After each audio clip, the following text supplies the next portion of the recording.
حضرت ذوالقرنین وہ عظیم شخصیت جن کا ذکر قرآن کریم میں آیا ہے۔ کیا آپ اللہ تبارک و تعالیٰ کے ولی تھے یا پھر نبی؟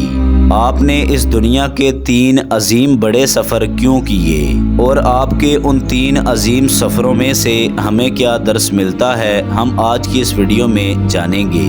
بسم اللہ الرحمن الرحیم۔ السلام علیکم ورحمۃ اللہ وبرکاتہ۔ پیارے دوستو، آج سے ہزاروں سال قبل جہاں اس روح زمین پر نمرود، شداد، بخت نصر اور فرعون جیسے ظالم، متکبر اور عیاش پرست بادشاہوں نے حکومت کی، وہیں اللہ تبارک و تعالیٰ کے کچھ نیک بندے ایسے تھے جنہیں اللہ تبارک و تعالیٰ نے روح زمین پر حکومت دی، اور انہوں نے اللہ تبارک و تعالیٰ کی اطاعت کرتے ہوئے بے مثال حکومت چلائی اور لوگوں کو اللہ تبارک و تعالیٰ کے قریب کیا۔ انہی ناموں میں سے ایک نام حضرت ذوالقرنین سکندر کا ہے۔ اللہ تبارک و تعالیٰ نے حضرت ذوالقرنین سکندر کو زمین پر اقتدار دیا تھا۔ انہیں ایک عظیم لیڈر کی صلاحیتوں سے نوازا گیا تھا۔ زمانہ قدیم میں اس ذوالقرنین نامی بادشاہ نے ایک عظیم اور طاقتور سلطنت قائم کی تھی۔ وہ اللہ تبارک و تعالیٰ کے نیک بندے ہونے کے ساتھ ساتھ ایک فاتح اور جری انسان بھی تھے۔ حضرت ذوالقرنین بادشاہ ہونے کے باوجود توحید اور آخرت کے قائل تھے۔ پیارے دوستو، ایک روایت کے مطابق حضرت ذوالقرنین کا اصلی نام سکندر تھا اور یہ حضرت خضر علیہ السلام کے خالہ زاد بھائی تھے۔ حضرت خضر علیہ السلام حضرت ذوالقرنین کے وزیر اور جنگوں کے علمدار تھے۔ علماء کرام کے نزدیک حضرت ذوالقرنین سکندر اللہ تبارک و تعالیٰ کے نبی نہیں تھے، بلکہ اللہ تبارک و تعالیٰ کے ایک صالح بندے اور نیک بادشاہ تھے۔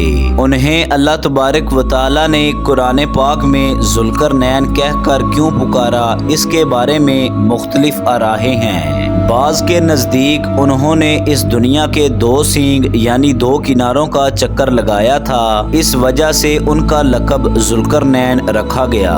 بعض کے نزدیک یہ قول مشہور ہے کہ ان کے بہت لمبے بال تھے جنہیں وہ 2 حصوں میں اکٹھا کر کے باندھا کرتے تھے، اس لیے لوگ انہیں ذوالقرنین کہا کرتے تھے۔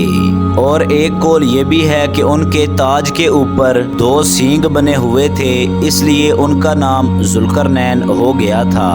پیارے دوستو، قرآن کریم میں حضرت ذوالقرنین سکندر کے 3 سفروں کا حال بیان کیا گیا ہے، جو کہ سورۃ کہف میں تفصیل کے ساتھ موجود ہے۔ یہ سفر نہایت ہی عجیب اور عبرت خیز تھا۔ حضرت ذوالقرنین نے کتابوں میں پڑھا تھا کہ سام بن نوح کی اولاد میں سے ایک انسان آب حیات پیے گا اور اسے تا قیامت موت نہیں آئے گی، لہٰذا حضرت ذوالقرنین نے آب حیات کی تلاش میں مغرب کا سفر کیا اور آپ کے ساتھ حضرت خضر علیہ السلام بھی موجود تھے اور وہ آب حیات تک پہنچ گئے۔ حضرت خضر علیہ السلام نے آب حیات کے چشمے سے پانی پی لیا، لیکن حضرت ذوالقرنین کے مقدر میں وہ پانی پینا نہیں تھا، لہٰذا آپ اس پانی کو پینے سے محروم رہ گئے۔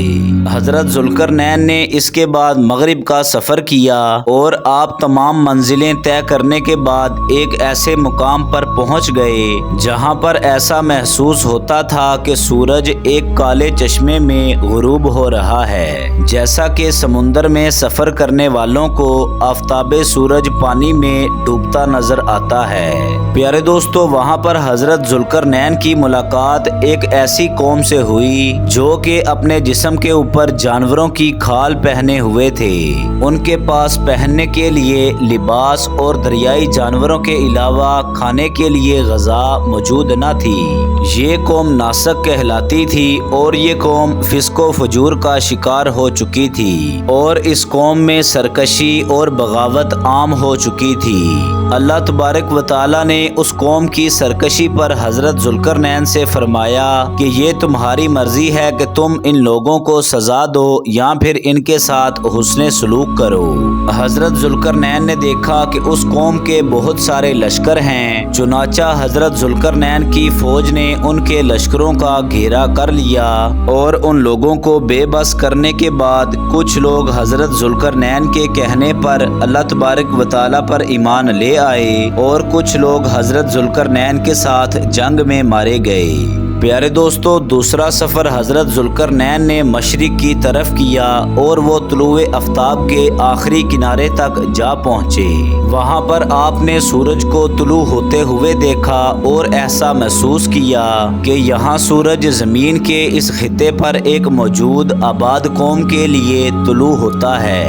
وہاں پر آپ کی ملاقات ایک ایسی قوم سے ہوئی جو کہ بغیر لباس اور مکانوں کے غاروں میں رہا کرتے تھے۔ اس قوم کے پاس سر چھپانے کے لیے چھت بھی موجود نہ تھی۔ حضرت ذوالقرنین نے دیکھا کہ وہ بے سہارا، لاچار اور کمزور لوگ جانوروں کی طرح غاروں میں اپنی زندگی بسر کر رہے تھے، لہٰذا حضرت ذوالقرنین نے اس قوم کی تربیت کی اور اس قوم کے لیے لباس اور مکان مہیا کیے اور ان لوگوں کو عزت کے ساتھ زندگی گزارنے کا ہنر سکھایا اور ان لوگوں کے لیے تمام ضروریات کی اشیاء کا انتظام فرمایا۔ پیارے دوستو، یہاں پر حضرت ذوالقرنین سکندر نے اپنا سفر مکمل نہ کیا اور یہاں سے حضرت ذوالقرنین شمال کی طرف سفر کرنے لگے اور سفر طے کرنے کے بعد حضرت ذوالقرنین قفقاز کے پہاڑی علاقوں میں جا پہنچے۔ وہاں پر حضرت ذوالقرنین سکندر کو ایک قوم ملی اور ان لوگوں نے حضرت ذوالقرنین سکندر کے اخلاق سے متاثر ہو کر ان سے ایک التجا کی کہ پہاڑ کے اس پار ایک قوم آباد ہے جو کہ یاجوج ماجوج کہلاتی ہے اور یاجوج ماجوج ان لوگوں پر حملہ کر کے انہیں پریشان کرتے رہتے ہیں، اگر ممکن ہو تو انہیں ہمارے درمیان سے دور کر دیا جائے اور ان کے اور ہمارے درمیان ایک دیوار کو کھڑا کر دیا جائے اور جو بھی لاگت آئے گی ہم وہ دینے کے لیے تیار ہیں۔ پیارے دوستو، چنانچہ حضرت ذوالقرنین نے ان لوگوں کی اس درخواست کو منظور کر لیا اور ان لوگوں سے فرمایا کہ مجھے تمہاری مالی امداد کی ضرورت نہیں، بلکہ اللہ تبارک و تعالیٰ کا دیا ہوا میرے پاس بہت کچھ ہے، لیکن اگر تم لوگ میری مدد کرنا چاہتے ہو تو مجھے کچھ مزدور مہیا کر دو اور میں تمہیں ایک ایسی دیوار بنا کر دوں گا جو کہ نہایت ہی مضبوط ہوگی۔ پیارے دوستو، چنانچہ اس کے بعد حضرت ذوالقرنین سکندر نے سیسا پگھلا کر ان دو پہاڑوں کے درمیان ایک مضبوط دیوار کھڑی کر دی۔ یہ دیوار اتنی بڑی تھی کہ اس پر چڑھا نہیں جا سکتا تھا اور یہ اتنی مضبوط تھی کہ اس کو توڑا نہیں جا سکتا تھا۔ حضرت ذوالقرنین نے دیوار مکمل کرنے کے بعد اللہ تبارک و تعالیٰ کا شکر ادا کیا کہ جس نے انہیں یہ دیوار بنانے کی توفیق دی اور لوگوں کو ظلم و ستم سے محفوظ کیا۔ پیارے دوستو، اس کے بعد حضرت ذوالقرنین نے اس قوم کے لوگوں سے فرمایا کہ یقیناً یہ دیوار مضبوط ہے لیکن یہ لازوال نہیں، کیونکہ ہر چیز نے ایک دن فنا ہو جانا ہے۔ جب تک اللہ تبارک و تعالیٰ کو منظور ہوگا یہ دیوار قائم رہے گی، البتہ ایک دن ایسا آئے گا کہ یہ تباہ ہو جائے گی اور وہ تباہی کا وقت قیامت کے نزدیک ہوگا۔